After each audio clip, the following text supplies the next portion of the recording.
तयारी करून लागते. हा, त्याला हा. थोडस जरा तुपाने रात्री हे करावं लागते, हा, हा. म्हणजे सॉफ्ट होते. हां, त्याच्यात काय होणार मॅडम, काय होणार नाही? हे पण घशाचे त्रास, ज्यांना थायरॉइड आहे हा. किंवा मग परत नाकाचं हाड वाढलेलं आहे, सर्दी हा. आहे, ते पण ह्या जलनेती आणि ह्याला म्हणायचं वमन येते. तर हे दोन्ही कमी होतं. वमन म्हणजे परत उलटी करायची. हां, हां. आता हे ना परत कमी, ह्याला कॅथेटर म्हणायचं.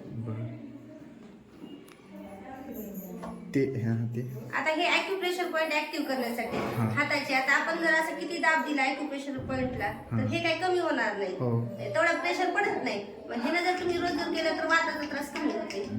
हे खूप महत्वाचं इफेक्टिव्ह आहे. आणि हे ना तुम्ही प्रेस करायचे. हे जे टोक आहे ना, हे तुम्ही इथे पॉईंट, जिथे जिथे पॉईंट्स आहेत आपले किडनीचे, लिव्हरचे, हे पॉईंट्स असतात वेगवेगळे, हे इथं प्रेस करत राहायचं. हे त्याचं एक पॉईंटचं यंत्र, हे छोटस पुढे सोडायचं. आणि श्वास मात्र नाकाने घ्यायचा नाही, ही खबरदारी घ्यायची. श्वास फक्त तोंडाने घ्यायचा आहे. आणि तोंडाने जरी श्वास घेतला तर घशात पाणी घ्यायचं नाही. आणि पाणी हे प्यायचं घ्यायचं, पिण्याचं पाणी घ्यायचं, त्याच्यात थोडंसं मीठ टाकायचं, किंचित मीठ टाकायचं, आणि हे पाणी आपल्या जलनेतीसाठी वापरायचं. ठीक आहे. आता मी तुम्हाला जलनेती करून दाखवते. जलनेतीची बघा, आपल्याला एक हात गुडघ्यावर ठेवायचा आहे. मान अशा पद्धतीने झुकवायची की पाणी आपलं खाली व्यवस्थित पडलं पाहिजे. तोंडाने श्वास घ्या.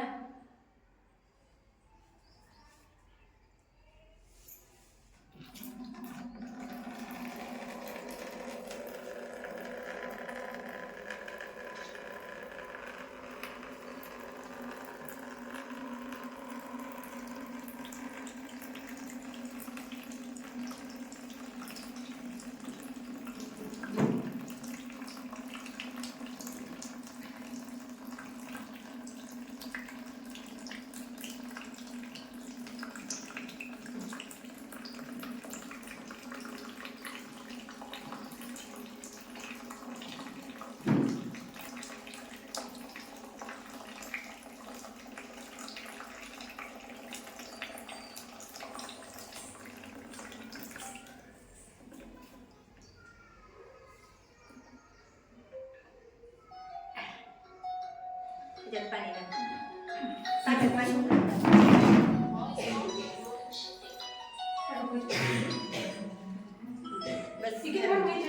हा, हे टच भरून घ्यायचं. आता ही झाली एका नागपुडीनं.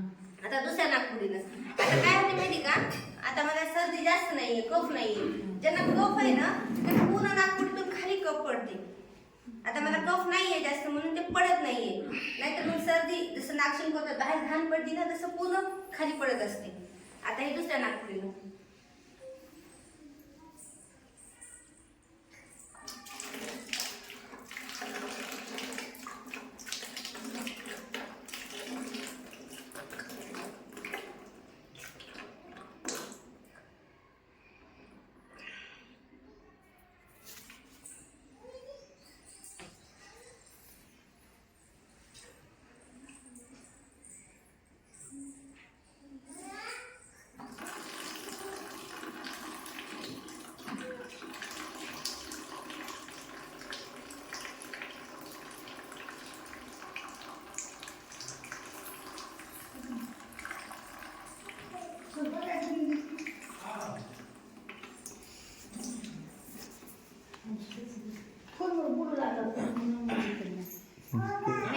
जलनेती करून दाखवली.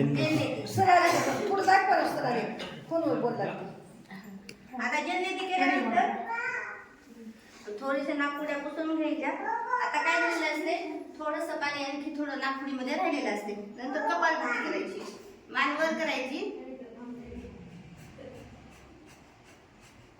पूर्ण नाकपुडीतलं पाणी बाहेर काढायचं.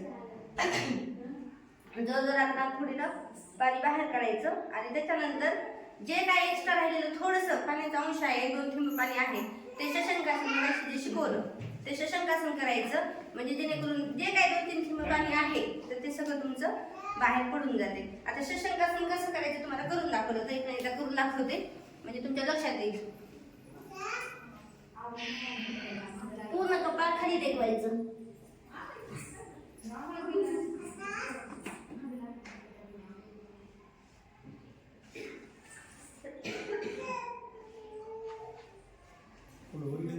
हम्म आता माझ्या नागपुडीत पाणीच नाहीये म्हणून काही निघालं नाही, पण जर राहिलं तर पाणी खाली पडत राहिलं. हे एवढं करायचं. हे रोज जर केलं ना सर्दीचा कसला त्रास होत नाही, पण रोज करावं लागते. किती वेळ लागते ह्याला? 5 ते 10 मिनिटं. हे असं आहे हे जलनेती. तर आता मी तुम्हाला ना जलनेती करून दाखवणार आहे. जलनेतीचे ना सुरुवातीला तुम्हाला फायदे सांगते. जलनेती हे ज्यांना सायनसचा त्रास आहे, ज्यांना सारखी सर्दी होती, ज्यांच्या नाकातलं हाड वाढलेले, त्यांच्यासाठी ही ना जलनेती खूप महत्वाची आहे. किंवा मग धुळीची ॲलर्जी, तेलकट पदार्थांचा वास नाकात गेल्यानंतर लगेच सर्दी होणं, खोकला येणं, ह्या सगळ्या आजारांवर एकमेव उपाय आहे जलनेती. जलनेतीमुळं आपल्या नाकात जे धुलीकण असतात ना ते सगळे पाण्याद्वारे बाहेर पडतात. त्याच्यासाठी हे खूप महत्वाचं आहे. आणि नाकातलं हाड जर वाढलं तर त्याचं डॉक्टर काय म्हणतो? ऑपरेशन. तर रोज जर तुम्ही जलनेती केली तर ते ऑपरेशन करायची गरज पडणार नाही. तर आता सुरुवातीला आपण नाकपुडी चेक केली.